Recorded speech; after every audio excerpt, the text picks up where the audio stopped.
Знаете, сегодня третий день огня, третий день огня, и огонь разжигается во всем абсолютно.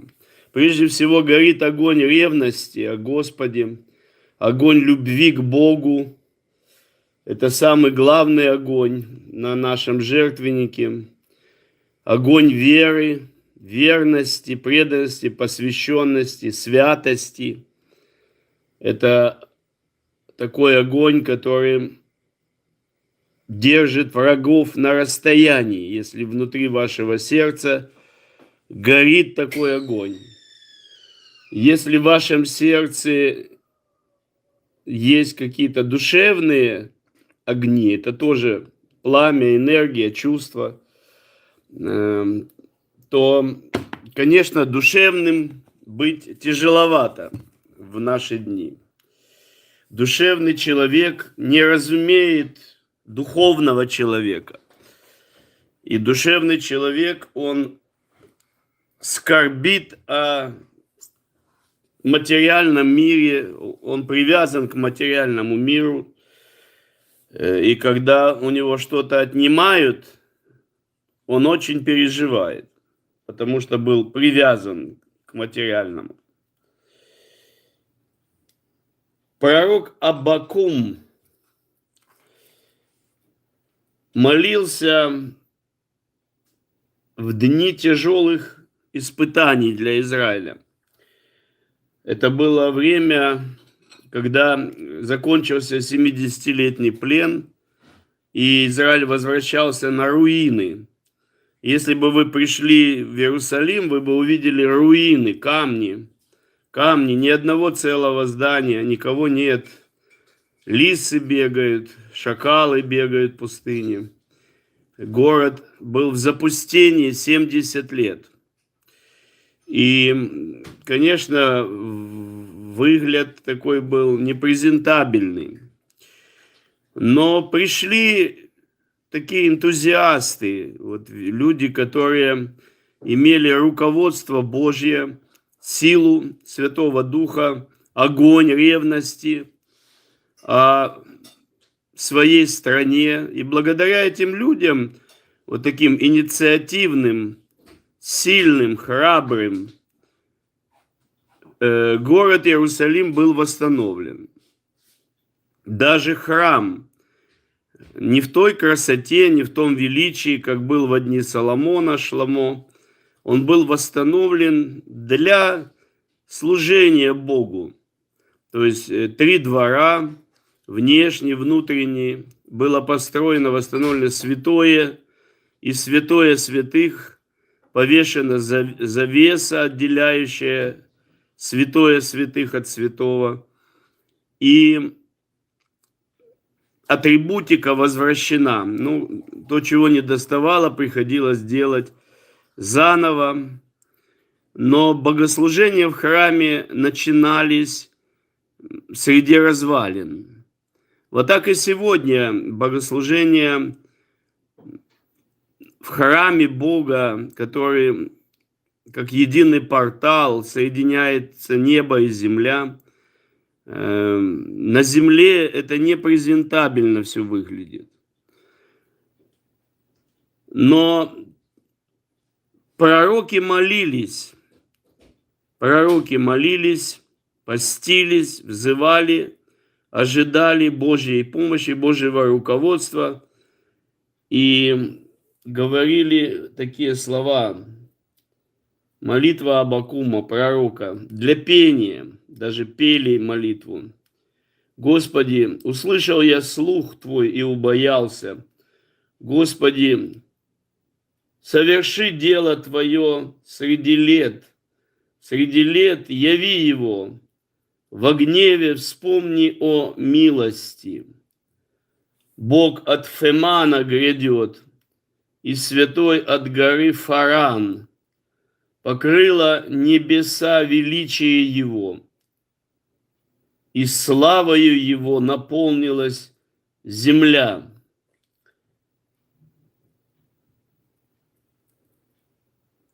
блеск ее, как солнечный свет, от руки его лучи, и здесь тайник его силы.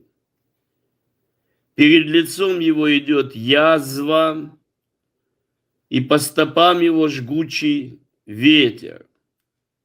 Вот как-то не в нашем представлении пришествия Господа, когда впереди Господа идет не ангел с трубой там и танцующие, ликующие небожители, а идет ангел с язвой.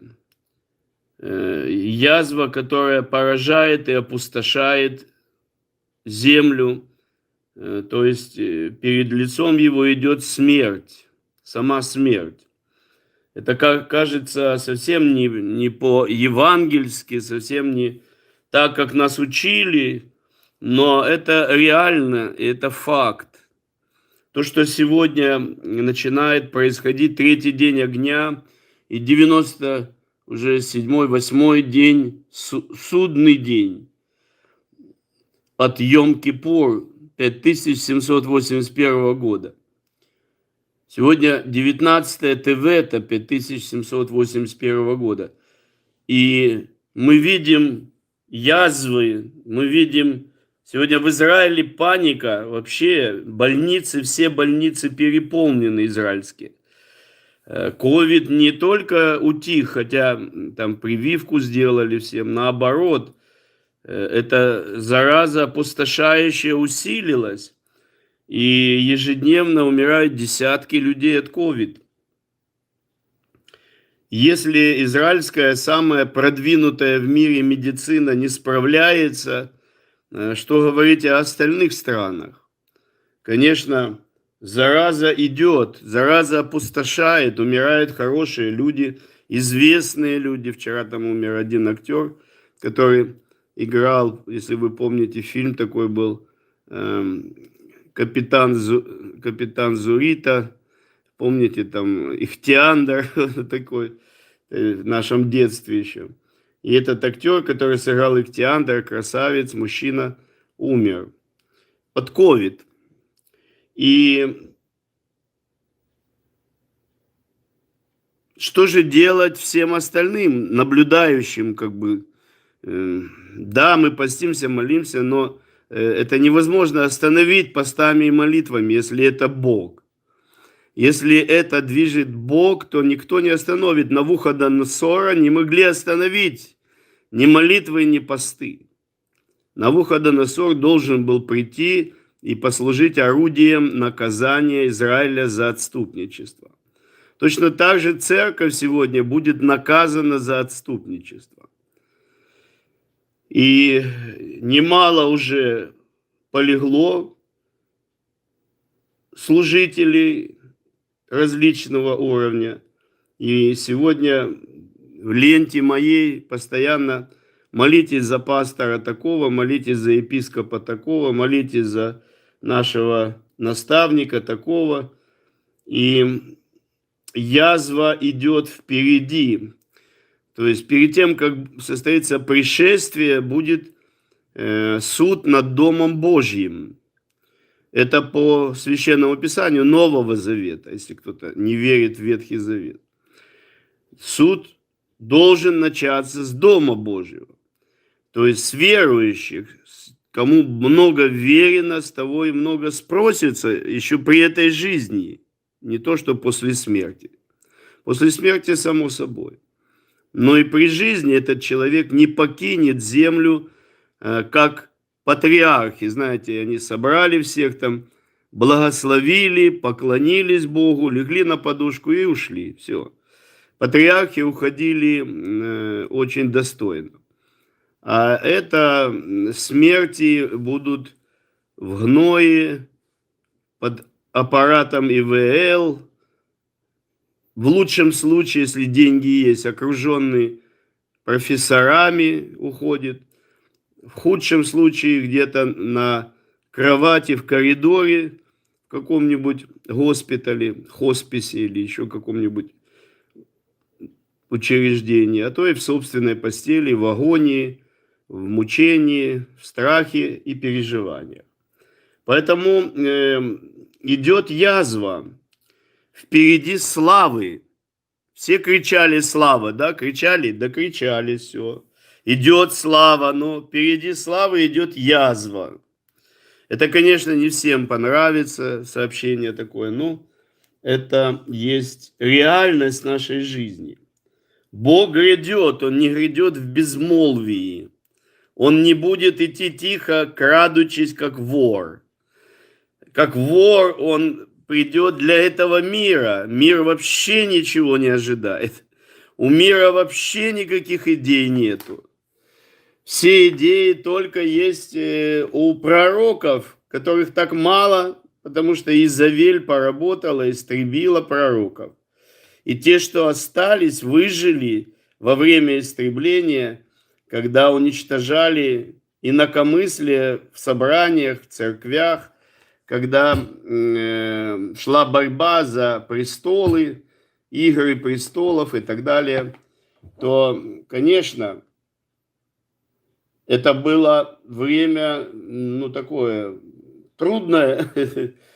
И те пророки, которые выжили в это время, они прятались где-то там под кустами, а потом неожиданно появились и заявили о том, что жив Господь, Бог Израиля, и наша душа живая. Нас почитали умершими, но вот мы живы. Мы живы для того, чтобы возвещать волю Отца, возвещать волю Небесного Отца. А эта воля, как известно, благая, эта воля, как известно, угодная Ему только одному. Не всем людям она понравится. И эта воля, она совершенная. То есть совершенная воля Отца. Мы возвещаем не какую-то волю свою, не какие-то там свои домыслы, умыслы, замыслы. Но мы возвещаем волю Отца нашего Небесного, который повелевает возвещать. Если мы умолкнем, камни реально возопьют. А камни это Кефа, это апостолы, это скалы, мощные твердыни. И когда возопьют камни, тогда придет конец. Поэтому, дорогие, кто просил о славе, молился о славе, встречайте язву. Язва будет входить в жилище и опустошать жилище хороших верующих людей, которые не окажутся достойными защиты, покрова Всевышнего и сени Всемогущего. Только те, которые избранные и верные, спасутся. И то, если бы Бог не сократил эти дни, то вообще никакая плоть бы не спаслась. Вообще никакая. Ни праведная, ни неправедная, тем более. Поэтому мы готовимся к событиям этого года, как дальше здесь написано: перед лицом его идет язва, по стопам его жгучий ветер, сжигающий ветер, огненный Гальгаль. Он встал и поколебал землю, то есть земля не выдерживает, когда ноги Бога становятся на нее. Поэтому Бог не стоит на земле. Он восседает на небесах, небесных сферах, где все адаптировано под Него. То есть там, где Он сейчас находится, там адаптированная атмосфера. Но когда Он раздвигает небеса и сходит на землю, и его ноги становятся на планету Земля, то Земля начинает колебаться, землетрясения усиливаются. Это вы тоже поймете перед пришествием. Он встал и поколебал землю. воззрел и в трепет привел народы. Вековые горы распались, то есть развалились эти вершины, эти древние образования, горные хребты и горные массивы. Первобытные холмы опали, пути его вечные. То есть то, что было перед первым пришествием, когда он родился в Вифлееме, также были знамения, были чудеса, звезда была, люди заметили, кто наблюдал, другие ничего не заметили. Родился нам младенец, сын дан нам, и владычество на раменах его. Он родился, власть имеющий, единственный Бог, который воплотился в человеческом теле и совершил подвиг души своей, соответственно тому, что было написано о нем в священных писаниях. Он осуществил это уже. Теперь, перед первым пришествием пришел пророк Йоханан и возвещал о том, что грядет, и привел в трепет и движение весь Иерушалаим, привел в трепет и движение царя Израиля Ирода. И Ирод был в страхе и ужасе от Йоханана, а особенно жена Иродова была. И Йоханана вплоть до того, что арестовали, посадили в темницу. А какое было послание у Йоханана?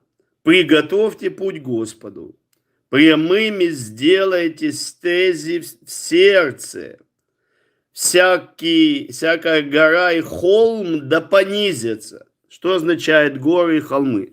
Это гордость. Это то, что, в чем мы возвышаемся над другими, надмеваемся. И вот эти надменности, они будут в первую очередь понижены. Бог силен, хочу это заявить. Наш Бог силен смирить ходящих гордо. Силен. И гордость будет унижена в первую очередь. Как была унижена в первом веке, так будет унижена и в 21 веке. Горы и холмы должны понизиться. Кривизны выпрямятся, неровные пути сделаться гладкими. И тогда только увидит всякая плоть спасение Шуа, то есть Иешуа, Ха-Машиаха, грядущего, за своей невестой. И эта встреча будет ликующей, радостной, торжественной и самой благословенной за всю историю человечества. Потому что невеста – это не один человек, а это 144 тысячи приготовленных, построенных по линиям, по 12 тысяч каждой линии, народ Бога живого, носящий это древнее славное имя Израиль. То есть не тот Израиль, что на карте сегодня, географической, политической. Не тот Израиль, где сегодня умирают от ковида и трясутся от страха. Нет, это Израиль земной. Он называется Содом и Египет. А Израиль небесный, он был, есть и будет перед лицом нашего Господа. Вот этот Израиль и будет собран в определенном месте, в определенное время для определенной цели. Это тайны. Тайны, которые дано знать боящимся Господа. И где эти тайны сокрыты? В славе Его. И люди, ходящие в Его славе, понимают тайны. Люди, которые не видят славы Его, не понимают. блеск ее, как солнечный свет, от руки его лучи, и здесь тайник его силы. Вот здесь тайник его силы. И, конечно, сегодня самое безопасное место – это пребывать в тайнике его силы. Там, где находится тайник его силы. И пребывающие там, избранные Божьи, они это понимают. Нигде не спрячешься, не укроешься от гнева. Никто не убежит ни в космос, ни на Марс, ни в преисподнюю. Везде рука Божья настигнет тебя. Потому что Бог восстал для финального суда. И колебания земли будут об этом говорить. Грустными видел я шатры эфиопские, сотрясались палатки земли Мадиамской. Разве на реки воспылал, Господи, гнев Твой? Разве на реки негодование Твое?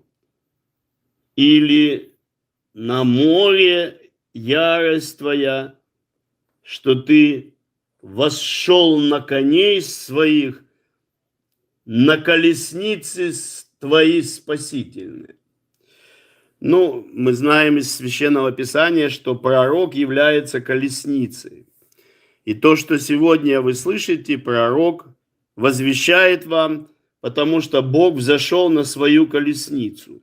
И колесница, когда идет на пехоту, пехота в страхе разбегается, потому что в те времена колесница, боевая колесница, была самым мощным военным оружием на поле битвы.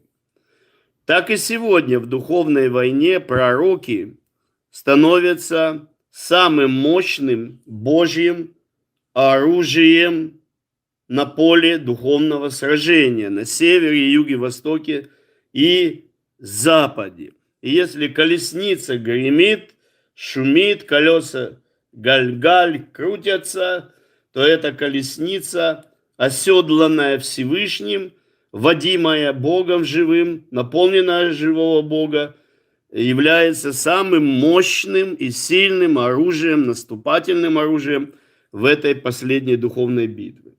Ты обнажил лук твой по клятвенному обетованию, данному коленам, 12 коленам, 144 тысячам. Ты потоками рассек землю. Увидев тебя, вострепетали горы, ринулись воды бездны. Ринулись воды, бездна дала голос свой. Высоко подняла руки свои. Солнце и луна остановились на месте своем перед светом летающих стрел твоих. Что это такое стрелы? Стрелы – это слова рема, послания, которые летят сейчас по всей земле со всех сторон. Бог поднимает своих воинов, ешурунов, и высвобождает в онлайне, и в молитве, и в духовном мире эти огненные стрелы в сердце врагов. И это происходит уже практически в вечности, где солнце и луна уже остановились, и нет света солнечного, как мы читаем о вечности, что там не будет ни солнца, ни луны. На новой земле и новом небе не будет ни солнца и не будет луны. Во гневе ты шествуешь по земле, не по небесам, по земле, и в негодовании попираешь народы. То есть сейчас начинаются уже такие национальные бедствия. Вот как сегодня первенец Израиль уже кричит о национальном бедствии, невзирая на самый жесткий локдаун, заболеваемость не уменьшилась, а усилилась, увеличилась в разы. И медицина бессильна. Ну, какие египетские волхвы могли остановить гнев Божий в Египте, когда Моше и народ Божий должны были покинуть Египет? Так точно церковь должна покинуть этот мир. И, конечно, какая сила в этом мире, какой сатана, дьявол, какие колдуны или экстрасенсы могут остановить движение Бога через свой народ. Естественно, никто не может этого сделать. И Бог идет не просто там радостно напевая песенки, Он во гневе, потому что его уже все достало. Ему уже надоело беззаконие среди верующих, заблуждение, вот эти все разделения, которые производятся вопреки учениям, вот эта вся ересь, еретики надоели уже. Ему все это надоело. И он поднимается во гневе. Так что ждите посещения. Если не покаешься, погибнешь.